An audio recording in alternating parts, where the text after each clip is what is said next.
วันนี้ช่วงบ่ายนะครับมีการเผยแพร่คลิปเสียงการสนทนาทางโทรศัพท์ระหว่างท่านนายกรัฐมนตรีอุ้งอิงแพทองธารกับสมเด็จฮุนเซนฝั่งกัมพูชาเป็นการคุยกันผ่านล่ามที่ชื่อนายเกรียงฮวดความยาวของคลิปจะอยู่ที่9นาที30วินาทีในคลิปเสียงที่คุณผู้ชมจะได้รับฟังนั้น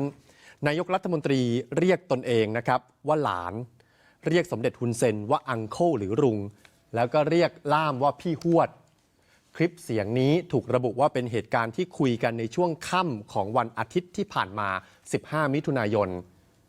และนี่คือคลิปเสียงแบบเต็มๆที่ไม่มีการตัดต่อ9นาที30วินาทีครับ Hello, can you hear me, Uncle? Hốt ได้ยินแล้วนะพี่มวด hốt chôn vào đấy. บานลือปุกบาน Lư โจล lư ปุกโจล lư ปุกบาน lư lư บานปุกบาน บานปุกบาน Yeah. ถามว่าเป็นยังไงบ้างสุขภาพดีหรือเปล่า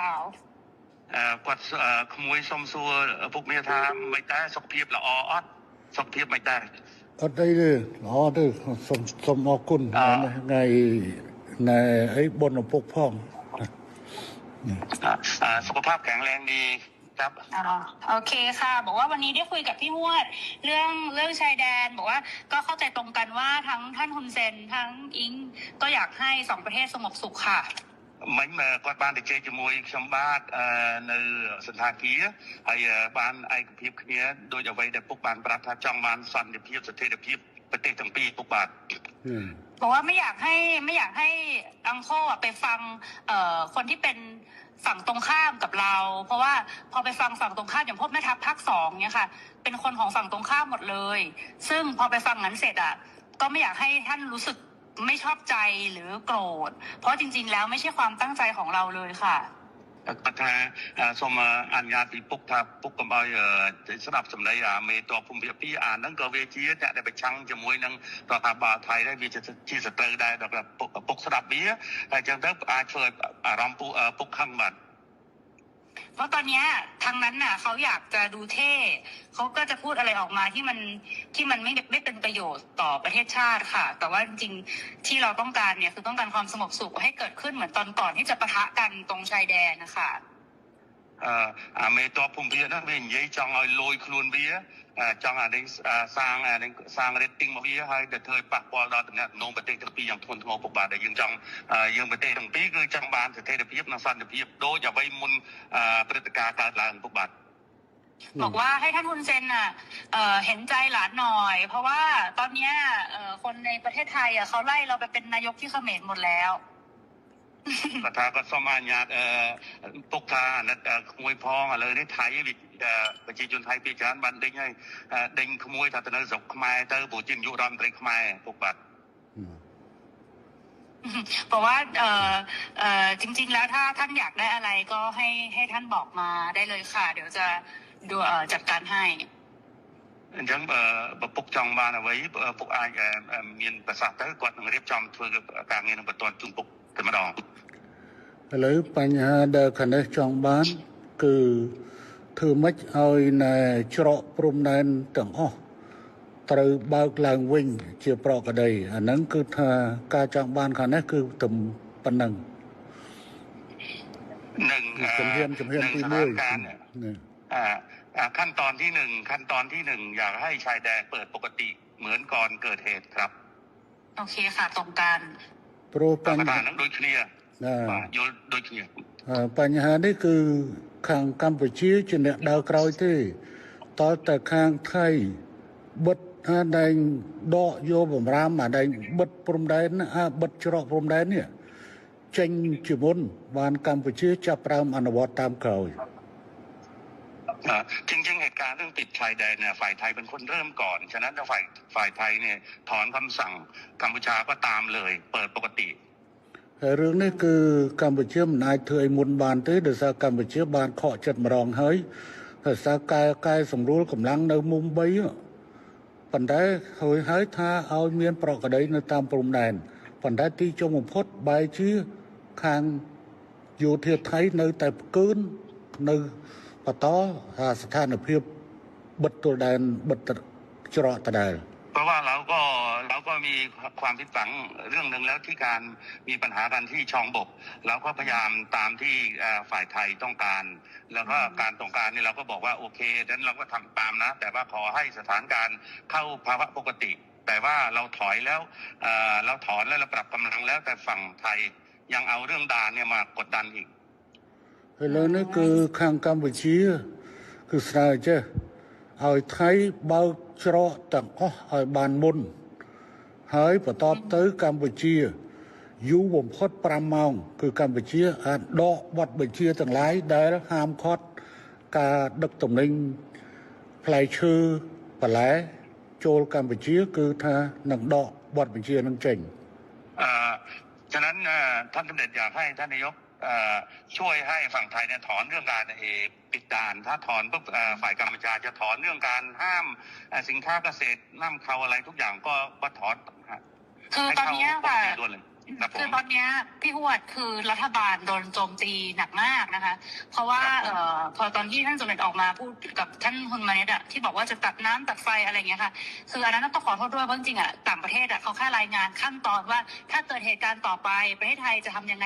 คือเหมือนอธิบายขั้นตอนให้ฟังไม่ได้บอกว่าจะทำแต่ตอนนี้เหมือนกับเรื่องตัดหนังตัดละครคือทำทุกอย่างหมดแล้วเนี่ยจริงๆน่าจะให้มันโอเคทั้งสองฝ่ายค่ะเหมือนเราต้องพูดพร้อมกันว่าเราตกลงร่วมกันแล้วรัฐบาลคุยร่วมกันแล้วว่าจะเปิดทุกอย่างให้กลับมาเป็นปกติได้เหมือนว่าจะเอาเป็นอิงกับคุณมาเน็ตก็ได้หรือยังไงก็ได้เนี่ยเหมือนกับว่าเราได้คุยร่วมกัน แล้วก็ทั้งสองฝ่ายเนี่ยอยากให้กลับมาเป็นเหตุการณ์ปกติแบบนี้ค่ะมันก็จะโพสใช่ไหมนายกอิงอยากให้โพสใช่ไหมให้นายกโพสไม่ใช่ว่าผู้นำสองได้คุยกันแล้วอยากให้ใช่จะโพสต์จะยังไงก็ได้แล้วให้ท่านคุณเจนแนะนำก็ได้ค่ะแต่ว่าเหมือนกับว่ามันต้องเป็นการตกลงร่วมกันนะพี่พวดเพราะว่าตอนนี้อิงกำลังโดนหนักมากเลยค่ะก็ถ้าอะไรนั่งสถานการณ์ไทยนั่นคือไฟกลางประเทศให้ขนมจำนวนมวยก็สมัครไปโตปีปกได้แต่เนี่ยน้องเปียกสงการบอตี้เนี่ยยืนถ้ากัดเพลิงจากอินเทอร์เน็ตเนาะนั่นคือทางอยู่ที่กี่มีนักตบไฮการ์ดเชียร์นอเบียนปัญหาจำนวนมวยจำนวนปีจำนวนใบดังนั้นดังยัยถ้าเธอปากป้อนนั้นก็กดสมตัวพ่อหรือน้องออมเมียนในขนมกำเนิดแต่เธอเบียบนังเตะปนอะไรนี่กดทักกดสมบอกปุ๊บทานกดพ่อแล้วนึกน้องบัตรกูไฟกดเหมือนเต้นกดจังเอาปุ๊บหรือก็ปุ๊บนายนอมสำนักจะไปได้โดยจะกอดทานแล้วเมนนองตัวปีบ้านนี่ยัยเนี่ยให้จะจังเอาเธอสมรู้สกิปก้าเอาบ้านมุ่นแต่เมียนปฏิการเนาะเอาปลอกอะไรลงไว้ลงไปได้ซอกปฏิจงปีปุกบาทប៉ុន្តែខាងនេះចង់បានណាចង់ប៉ុន្តែខាងនោះអត់ព្រមធ្វើខាងនោះអ្នកខាងនេះមិនមែនអ្នកបិទទួលដែនទេខាងថៃអ្នកបិទទួលដែនហេតុអីបានខាងនោះមិនព្រមបើកហើយអត់ចាំបាច់សុំខ្ញុំទេអានឹងកាលណាតើខាងនោះស្រួលគឺខាងនាយករដ្ឋមន្ត្រីហ៊ុនម៉ាណែតគឺនឹងស្រួលតាមក្រោយบาทถูกบาทจริงๆเนี่ยท่านเนี่ยเป็นคนที่อยากได้เรื่องเสถียรภาพมากท่านนายกแต่ว่าทหารนี่มันมาปิดด่านก่อนอะไรก่อนนะมันเริ่มต้นก่อนกดดันก่อนฉะนั้นต้องคุยกับทหารพร้อมไหมในการเปิดด่านพร้อมค่ะทั้งนี้ตามหมดทั้งนี้ตามหมดฮะทั้งนี้ตามหมดเลยท่านคือเราเปิดให้ได้อยู่แล้วพี่พวดแต่มันต้องเป็นการบอกว่าเราตกลงร่วมกันว่าเราเปิดไงพี่เพราะถ้าไม่อย่างนั้นของอิงอ่ะอีอ๋อยอมหมดเนี่ยอิงก็คือจะโดนเพราะว่าเพราะตอนนี้มันเลยมาถึงเรื่องก่อนด่าแล้วว่าก็สมปุกมวยจ้ะแต่ซาแต่เบิร์ดซาการในแต่ไทยเปิดไอ้เจ้าอดเบียนทางการจริงเนี้ยในทางสังคมไทยนั่งเวียกันเอาไว้แต่ทั้งไส้กระโปรงเข้ามาโดยไปบีเจก็ไงก็จองทำยันถ่าหรือเมย์นั่งจับดาวยุลที่หายยิงให้เบิร์ดให้คงนู้นได้ปุกเปย์เด็กจำนวนมือรำแต่การบีเจภาษาปุกไอ้เบียบมวยอิงกว่าก็ทากจองตัวนำที่ท้าติเจหาจึงกุกติเจติดเต้หายปลอกกระไดไปดอยไว้แต่ดำพุ่มท้ำติดจริงครับអត់ទេខាងនេះអត់ចរចាទេខាងនោះអ្នកផ្ដើមខាងនោះដែលបង្កើតបញ្ហាហើយមកឲ្យចង់លើកមុខលើកមាត់ខ្លួនឯងហើយដើម្បីឲ្យតម្លាក់ឲ្យខាងនេះអត់បានទេអត់ចរចាទេរឿងហ្នឹងគឺខាងនោះត្រូវធ្វើមុនតែម្ដងគឺខាងនេះអត់ចរចាទេប៉ុន្តែខាងនេះសន្យាថាខាងនោះអនុវត្តដកបទបញ្ជាក្នុងការបិទទួលដែនហើយគឺខាងនេះយ៉ាងយូរ5ម៉ោងក្រោយខ្ញុំធានាកាត់ក្បាលខ្ញុំក៏អត់ចោលណាบาทอย่างนี้นายกท่านนายกเองว่าท่านเนี่ยไม่อยากมีว่าการเจรจาเรื่องปิดด่านเพราะว่าไอ้ปิดด่านเพราะว่าทหารมันเริ่มก่อน เริ่มก่อนทางที่มาหลอกเราให้เราเนี่ยปรับกำลังแล้วบอกว่าสถานการณ์ต้องเข้าปกติปุ๊บตอนที่ปรับกำลังนี่ช่องบกเนี่ยคุยกันเรียบร้อยบอกว่าถ้าปรับตรงนี้เสร็จเรียบร้อยนะทุกอย่างต้องจบทหาร ครับคุณผู้ชมแต่ก็จะมีประเด็นสำคัญอยู่ใน3ช่วงแรกที่เสียงของท่านนายกรัฐมนตรีแพทองธารมีการระบุว่าไม่อยากให้อังเคิลไปฟังฝั่งตรงข้ามกับเราพวกแม่ทัพภาคที่2เป็นคนฝั่งตรงข้ามกับเราหมดเลยพอฟังเสร็จก็ไม่อยากให้ท่านไม่ชอบใจหรือโกรธเพราะจริงๆไม่ใช่ความตั้งใจของเราเลยเพราะตอนนี้ทางนั้นเขาอยากจะดูเท่เขาจะพูดอะไรออกมาที่ไม่เป็นประโยชน์ต่อประเทศชาติและอีกช่วงหนึ่งท่านนายกอุ๊งอิ๊งบอกผ่านล่ามว่าให้ท่านฮุนเซนเห็นใจหลานหน่อยตอนนี้คนในประเทศไทยไล่เราไปเป็นนายกเขมรแล้วถ้าอยากได้อะไรบอกมาเลยเดี๋ยวจัดการให้แล้วช่วงสุดท้ายสมเด็จฮุนเซนก็พูดสิ่งที่ต้องการก็คืออยากให้ชายแดนเปิดตามปกติเหมือนก่อนเกิดเหตุปะทะแล้วก็ย้ำว่าฝ่ายไทยเริ่มก่อนไทยต้องถอนคำสั่งก่อนกัมพูชาถึงจะถอนตามซึ่งถือเป็นปกตินายกอุ๊งอิ๊งก็ย้ำกลับไปว่าเราต้องพูดพร้อมกัน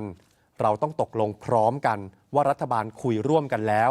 จะเปิดทุกอย่างเป็นปกติให้เหมือนกับอุ๊งอิ๊งคุยกับฮุนมาเน็ตอย่างนั้นก็